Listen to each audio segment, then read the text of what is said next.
to do a video on, well, it's not recent actually, it's a bunch of shorts put together. They had this, Batman, what was it called again?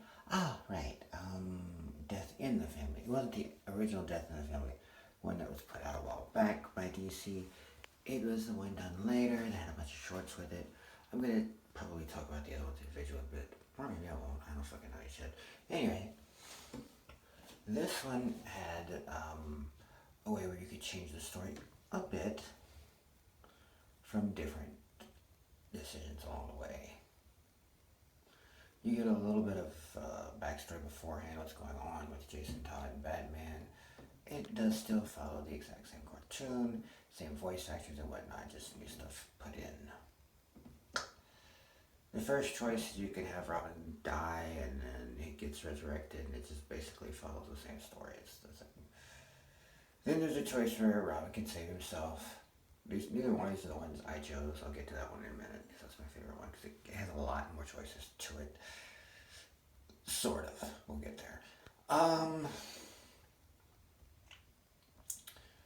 You can choose to just have him save himself, and then he gets all scarred and shit, and then he loses his mind like he did even without the Lazarus Pit. Jason Todd is kind of out of his fucking mind.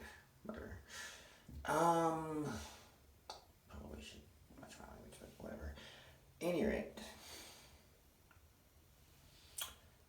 then Jason goes and becomes at first the family's being there for him and everything, the Bat family and whatnot. But he blames Batman for putting him in this life, blah, blah, blah. He's all pissed off at Batman now, blah, blah, blah. So he was perfectly happy on the streets, starving and stealing hubcaps. Sure you were, Jason. Sure you were. Any rate. And then it goes to the thing where he becomes, like, basically Hush. Like, he has the bandages all over his face and stuff. But he's wearing a Robin outfit with long jacket. It's the one from the movie, so it's basically the Tim Drake with the long pants instead of the, shorty shorts, thankfully. So he goes and kills all the people. Batman has to stop him, yada yada. He eventually ends up with Talia, because they do have voice actors for Talia in all of these. And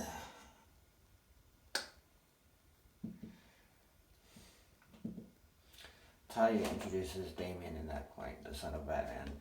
So he decides he's going to raise and corrupt the thing. That's the end of that one, which is kind of meh. Now, the first one does follow the original Killing Joke, but you have this framing device where he's talking to Superman. Not exactly shocking. That's probably who he would pick to talk to, and they talk about different, about those situations and how they have each other's backs and whatnot. He's going to save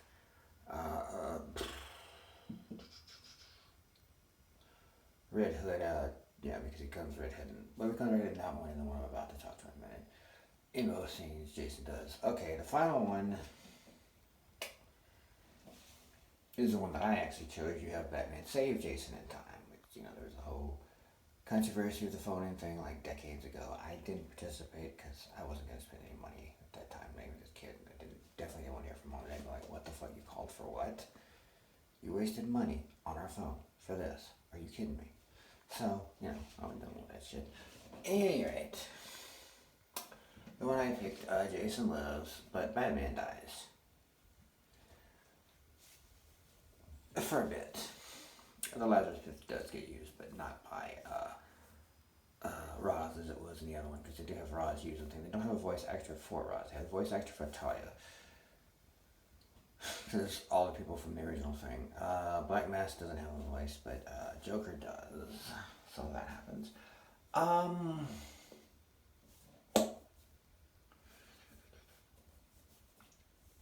Jason decides to take up the Red Hood identity in this to get back at the Joker since he killed Batman. They have a funeral, they bury a body. Of course, it turns out to be a fake body because Talia stole the real body of Bruce, or had it stolen, so she can bring the Lazarus Pit, but we'll get back to that in a minute. Yes, I say a lot. Get over that.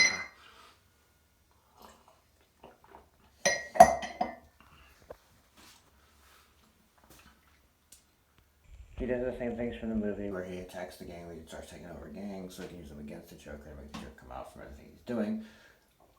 But they ask if you kill, if you don't kill. I chose not to kill. However, it makes you kill anyway. Because reasons. They show you not killing, just fucking with everybody, but then they add another thing later, which is kind of annoying. It's like, well then why give me the choice if it doesn't really matter? That's annoying. But anyway, especially when it's a which way book, basically is what this movie is. It's a good one, but I'll get back to that. Anyway,